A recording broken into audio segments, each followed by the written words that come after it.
Sir বাইদেউসকল, এটি বিশেষ খবৰ য'ত সকলো কৰ্মচাৰীসকলে জনাটো অত্যন্ত জৰুৰী, য'ত কৈছে যে ট্ৰেন্সফাৰ আৰু পষ্টিঙৰ নামত ধন দিলেই শাস্তিৰ সন্মুখীন হ'ব লাগিব, আনহাতে কৰ্মচাৰীৰ কেৰিয়াৰো শেষ হ'ব। আৰু ইয়াকে লৈ এক বিশেষ শেহতীয়া খবৰ প্ৰকাশ পাইছে আৰু য'ত কোৱা হৈছে বদলি নিযুক্তিৰ বাবে টকা দিয়া ছিষ্টেম খতম হোৱাৰ ঘোষণা কৰিছে মন্ত্ৰী বৰুৱাৰ। মন্ত্ৰীৰ ঘৰলৈ আহিলে বিষয়া কৰ্মচাৰীৰ কেৰিয়াৰ শেষ। খানাপাৰাৰ ষ্টাফ কলেজত বন বিভাগৰ পৰ্যালোচনা বৈঠকত বিষয়া কৰ্মচাৰীক ইটাৰ পিছত সিটো সকিয়নি মন্ত্ৰী জয়ন্ত মল্ল বৰুৱাৰ। আৰু য'ত তেখেতে কি কৈছে আমি আপোনালোকক এয়া ক'বলৈ ওলাইছোঁ। আৰু য'ত কৈছে যে ৰাজহ সংকৰ আদিকে ধৰি বিভিন্ন ক্ষেত্ৰত চলি থকা অনিয়ম সন্দৰ্ভত বহু গুৰুতৰ বিসংগতি উদঙাই দিছে যে জয়ন্ত মল্ল বৰুৱাই সকলো বিষয়াক এক প্ৰকাৰ সকিয়নি দি তেওঁলোকৰ স্বচ্ছতা, সততা, কৰ্মদক্ষতাৰ বিভাগটো সুচাৰুৰূপে চলাই নিবলৈ আহ্বান জনায়। নিজৰ বক্তব্যত মন্ত্ৰীগৰাকীয়ে কয় যে বনাঞ্চলৰ ভূমি সুৰক্ষা আৰু চৰকাৰৰ বনাঞ্চল বেদখল উচ্ছেদ অভিযান কাৰ্যকৰী কৰাৰ ক্ষেত্ৰত বিভাগটোৱে লোৱা ভূমিকাৰ বাবে ইতিমধ্যে স্বীকৃতি অৰ্জন কৰিছে। ইয়াৰ বিপৰীতে মন্ত্ৰীগৰাকীৰ বক্তব্যত স্থিৰভাৱে কয় যে বন বিভাগত চাকৰি ট্ৰেন্সফাৰ আৰু পষ্টিঙৰ ক্ষেত্ৰত কোনো কাৰণতে দুৰ্নীতি সহ্য কৰা নহ'ব। মন্ত্ৰী জয়ন্ত মল্ল বৰুৱাৰ মতে বন বিভাগত বিভিন্ন সংমণ্ডল তথা ভাল ঠাইত ট্ৰান্সফাৰ আৰু পষ্টিঙৰ বাবে 20 লাখ, 30 লাখ, 50 লাখ টকা পৰ্যন্ত দিয়াৰ অভিযোগ আছে।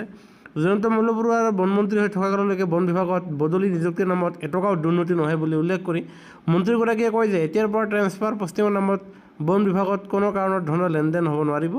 ট্ৰেন্সফাৰ পষ্টিঙৰ নামৰ টকা দিয়াৰ ছিষ্টেম আজিৰ পৰা খতম। টকা দি পষ্টিং ল'লে বিষয়াৰ ধ্বংস হ'ব কেৰিয়াৰ। আৰু বন বিষয়াক সন্মুখত ৰাখি মন্ত্ৰী জয়ন্ত মল্ল বৰুৱাই কয় যে কোনোবাই বদলিৰ বাবে কাৰোবাৰ ওচৰলৈ গ'লে জীৱনত ভাল ঠাইলৈ বদলি নাপাব, তেওঁক বেয়া ঠাইলৈ বদলি কৰা হ'ব। এই প্ৰসংগত মন্ত্ৰীগৰাকীয়ে উক্ত বিষয়াগৰাকীক চাকৰিৰ বিৱৰণী বেয়া কৰিব বুলি সকিয়নি দিয়ে। আৰু কোনোবাই মন্ত্ৰীৰ নাম লৈ বদলি নিযুক্তিৰ কথা ক'লে তেওঁক ব্যক্তিগত হোৱাটছএপত নম্বৰত মেছেজ দিবলৈ আহ্বান জনায় জয়ন্ত মল্ল বৰুৱাই। আৰু মন্ত্ৰী বৰুৱাই বদলিৰ নামত কোনো বিষয়া মন্ত্ৰীৰ ঘৰলৈ আহিলে তেওঁৰ কেৰিয়াৰ খতম বুলিও সতৰ্কবাণী প্ৰদান কৰে। কেৱল চাকৰি ট্ৰেন্সফাৰ আৰু পষ্টিঙৰ ক্ষেত্ৰত নহয়, মন্ত্ৰী জয়ন্ত মল্ল বৰুৱাই বন বিভাগত চলি থকা আন কেতবোৰ অনিয়মৰ ক্ষেত্ৰত বিষয়াসকলক জবাবদিহি কৰে। তেওঁ কয় যে 3 বছৰ ধৰি কোনো বিষয়া এটা সংমণ্ডলত থাকিব নোৱাৰিব।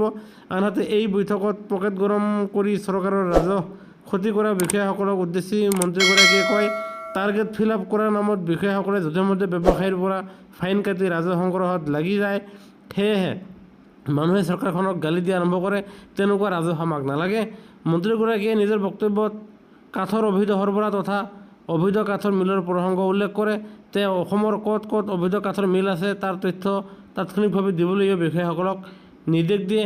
আৰু যাৰ ফলত যি ট্ৰেন্সফাৰ পষ্টিঙৰ নামত টকা দিয়াৰ ছিষ্টেম তেওঁ বন্ধ কৰা বুলি জনায়। আনহাতে যদি কোনোবাই তেওঁৰ ওচৰলৈ যায় তেনেহ'লে তেওঁলোকৰ কেৰিয়াৰ খতম বুলি সতৰ্কবাণী প্ৰদান কৰে। আৰু এই আছিল গুৰুত্বপূৰ্ণ খবৰটো। সেয়েহে কৰ্মচাৰী পেঞ্চনৰ প্ৰতি খবৰ আমাৰ চেনেলটো নিশ্চয় ছাবস্ক্ৰাইব কৰিবলৈ নাপাহৰিব। ধন্যবাদ।